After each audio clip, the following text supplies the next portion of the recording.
오늘 읽으신 본문 민수기 22장 21절에서 35절 말씀을 중심으로 해서 욕심의 길에서 돌이키라고 하는 제목으로 같이 하나님의 말씀을 듣고 주의 음성 듣기를 소원합니다.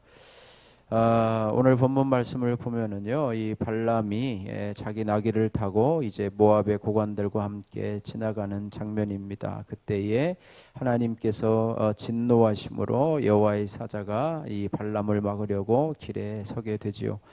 발람이 타고 가던 이 나귀가 칼을 빼든 여호와의 사자를 보고 세 번이나 돌이켜 피하게 되고 입을 열어서 자신을 때리는 발람을 책망을 하는 장면입니다. 그때 발람은 여호와의 사자를 보고 그에게 책망과 경고를 받은 후에 다시 모압으로 간다는 얘기입니다. 발람의 욕심을 막으시려는 하나님의 뜻을 바라보면서 왜 하나님께서는 이 발람의 욕심을 막으려고 하는가?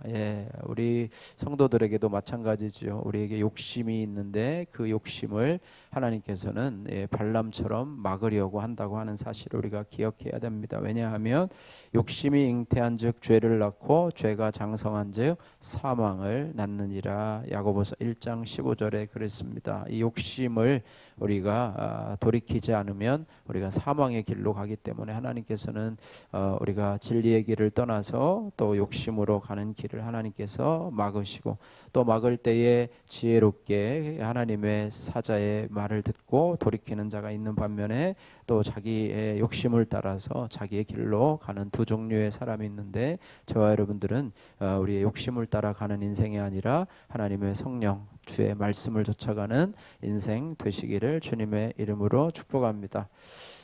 첫 번째로 이 욕심의 길에서 돌이키려면 내 길을 막는 나귀를 때리지 말고 도리어 나귀에게 감사를 해야 합니다. 오늘 21절에서 27절 말씀입니다.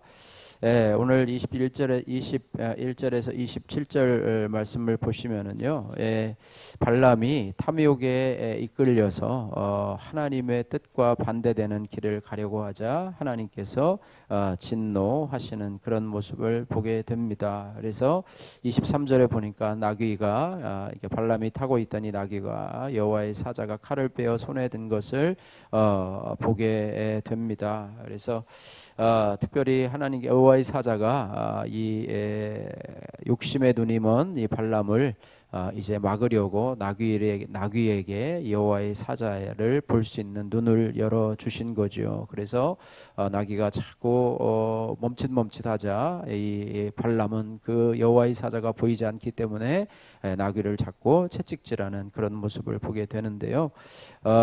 우리도 마찬가지로 탐욕의 눈이 멀어서 또 욕심의 눈이 멀어서 우리가 사망의 길로 가려고 할 때 우리 삶에 나귀와 같은 역할을 하는 사람들이 있다면 오히려 그것을 감사로 여겨야 될 것입니다. 나의 길을 막고 내가 하려는 계획을 그게 아니라고 얘기하는 사람들이 있습니다. 특별히 믿음의 말을 하는 사람들에게 하나님께서 대신 여호와의 사자와 같이 보내주신 자임을 알게 되는데 우리는 그렇게 생각하지 않고 오히려 귀찮게 생각하고 오히려 그를 멀리하는 그런 경우가 있습니다. 왜냐하면 하나님의 뜻으로 돌이키려고 하기보다는 내가 가려고 하는 탐욕의 길이 너무나 강하기 때문에 그렇습니다. 그럴 때 우리 성도는요, 나를 대신해서 진노의 칼을 보고 내 길을 막으려는 나귀를 노하여서 때리지 말고 나를 위해 수고하는 그에게 오히려 감사를 해야 한다는 것이죠. 우리가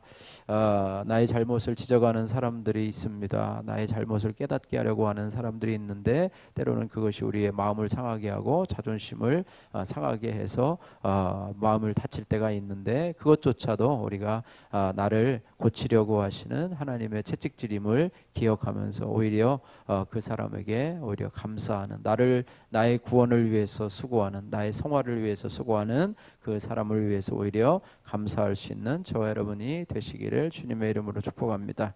두 번째로 우리가 욕심의 길에서 벗어나려면 거역하는 나귀를 통해서 통해서 우리가 하나님의 뜻을 깨달아야 합니다. 28절에서 30절 말씀인데요. 하나님께서 기적을 베푸십니다. 28절에 보니까 여호와께서 나귀의 입을 여시니, 동물에게 막 말을 할 수 있도록 하나님께서 나귀의 입을 열어 주십니다. 그러면서 나귀가 이 발람에게 이렇게 말하죠. 내가 당신에게 무엇을 하였기에 나를 이같이 3번 때리느냐라고 말합니다. 발람이 나귀에게 말하죠. 네가 나를 거역하기 때문이니 내 손에 칼이 있었다면 곧 너를 죽였으리라, 이렇게 말을 하게 됩니다. 어쨌든 여호와께서 나귀의 입을 열어서 사람의 말을 하게 하는데요. 그럼에도 불구하고 이 발람은 나귀에게 내가 지금 내 손에 칼이 있었으면 너는 당장 여기서 죽었을 거다라고 소리를 지릅니다. 나귀가 입을 열어서 말을 한다면 우리가 분노를 그치고 그 말을 들어야 합니다. 오히려 내가 하나님의 뜻을 계속 거역함으로 죽어 마땅한 죄를 짓고 있지 않은지를 생각해 보아야 합니다. 그래서 우리는 일상에 일어나는 일들을 그저 대충 바라보지 말고, 별일 아닌 듯 바라보지 말고 하나님과 늘 연관해서 생각해 봐야 되고, 하나님께서 혹시 나를 고치려고 하시는 하나님의 채찍질을 우리 나귀와 같은 사람들을 내 주위에 둠으로 인해서 오히려 나를 고치려고 하시는 하나님의 뜻은 아닌가, 이렇게 생각을 하고 또 깨달고 돌이키는 그런 은혜가 있어야 될 줄로 믿습니다.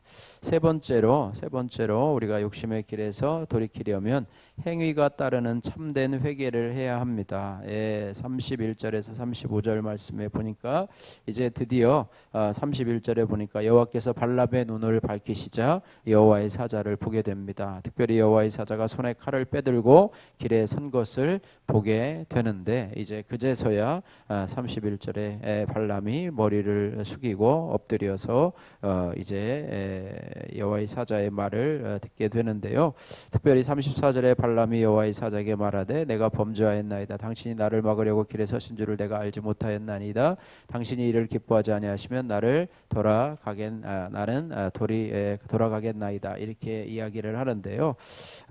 특별히 여호와의 사자의 책망에 대해서 발람은 자기가 범죄했다고 말을 하면서도 길에서 돌이키지 않고 하나님 앞에 또 묻는 이런 잘못을 범하게 됩니다. 그래서 우리가 하나님의 말씀을 들었을 때는요, 그 길에서 돌이켜야 됩니다. 또 묻고 또 묻는다는 것은 뭐냐면 아직도 해결되지 않은 문제가 있다고 하는 거예요. 그래서 하나님의 뜻, 하나님 오히려 내 뜻보다도 하나님께서 뜻을 돌이킬 때까지 계속해서 묻고 있는 우리의 모습은 아닌지 돌아보아야 합니다. 그래서 발람의 이러한 고백은 회개처럼 보이지만은 그러나 실제로는 회개가 아닌 형벌이 두려워서 어쩔 수 없이 한 굴복이었음을 고백하면서, 형벌이 두려워서 마지못해 굴복하면서도 자신의 길을 가려고 하는 이런 발람의 모습을 돌아보면서 저와 여러분의 삶에 적용해 보시기를 바랍니다.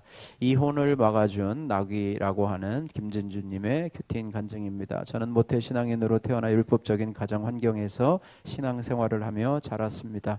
그러다 11살 때 아버지가 교통사고로 돌아가시는 사건이 찾아와서 우울한 청소년기를 보냈습니다. 이후 저는 인생의 불행을 멋진 남편과 행복한 결혼생활로 보상받고 싶었습니다. 하지만 30대 초반에 하나님같이 의지하던 어머니가 갑자기 뇌출혈로 쓰러지셨습니다. 이 일로 저는 큰 충격과 슬픔에 빠져 이성을 잃고 힘든 시간을 보냈습니다. 그때 저는 소개팅으로 2번 만난 남자가 있었습니다. 그는 가난하고 학벌이 좋지 않았지만 저와 아픈 어머니에게 잘해줄 것 같았습니다. 그래서 저는 가족과 지인들의 심한 반대에도 불구하고 그와 결혼했습니다. 그런데 막상 결혼하고 보니 대기업 비서실에 다닌다던 남편은 사실 수행 기사였습니다. 저와 소통은커녕 대화조차 하지 않았습니다. 저는 외롭고 억울해서 매일 이혼을 부르짖으며 남편과 싸웠습니다. 그러다 언니의 권유로 저희 부부는 가정 회복에 힘쓰는 교회 공동체에 속하게 되었습니다. 그리고 얼마 뒤 둘째를 임신하면서 부부관계가 회복되나 싶었습니다. 그런데 임신 7개월 때 남편이 부부 소그룹 모임에서 그동안 성매매 업소에 자주 간 일을 고백했습니다. 이 말을 듣고 저는 큰 배신감과 분노를 느끼며 남편과 싸우고 짐을 싸서 친정에 가거나 가출을 했습니다. 그때마다 발람의 길을 막은 나귀처럼 저희 부부의 소식을 들은 소그룹 리더들이 달려와 저를 설득하여 이혼을 막아주었습니다. 그렇게 공동체에 속해 말씀을 듣던 저는 기복과 세상 가치관으로 행복을 쫓아 살던 저의 죄를 보게 되었습니다. 그리고 하나님이 저의 머리로 세우신 남편을 무시하고 질서에 순종하지 못한 교만을 회개하게 되었습니다. 발람을 책망한 나귀 같은 믿음의 지체들을 통해 이혼을 막아주시고 불순종의 길에서 돌이키게 하신 하나님께 감사드립니다. 이제 저도 누군가에게 나귀 같은 사람이 되어 희생하고 섬길 수 있기를 기도합니다. 첫 번째, 적용하기 남편에게 나랑 살아줘서 고마워요라고 고백하겠습니다. 두 번째, 소그룹 모임에서 지체들의 이야기에 눈을 맞추며 귀담아 듣겠습니다. 바라기는 저와 여러분들 오늘 말씀을 통해서 발람의 욕심에서 벗어날 수 있기를 소원합니다. 나의 욕심을 막으려시는, 나의 사망의 길을 막으려고 하는 이 나귀와 같은 사람이 누구인지 그들의 말을 귀를 듣고 또 하나님의 음성을 듣고 욕심의 길에서 벗어나서 주의 말씀의 길로 행하는 저와 여러분들 되시기를 주님의 이름으로 축복합니다. 기도하겠습니다. 사랑의 하나님 아버지, 감사합니다. 하나님 아버지, 욕심의 눈이 멀어서 여호와의 사자를 보지 못하고 불순종의 길을 갔던 저희들을 불쌍히 여겨 주옵소서. 저를 거역한 나귀의 행동이 나를 살리기 위한 희생이었음을 알고 나귀의 말을 귀담아 듣게 하여 주옵소서. 말씀이 들리게 하시고 또 내 죄가 보이게 하여 주셔서 사악한 길에서, 욕심의 길에서 온전히 돌이키는 회개를 하는 저희들 될 수 있도록 은혜 베풀어 주옵소서. 아버지, 우리 자신들도 누군가에게 나귀 같은 사람이 되어서 희생하고 섬기는 그런 사람이 될 수 있도록 은혜 베풀어 주옵소서. 예수님 거룩하신 이름으로 기도드립니다. 아멘.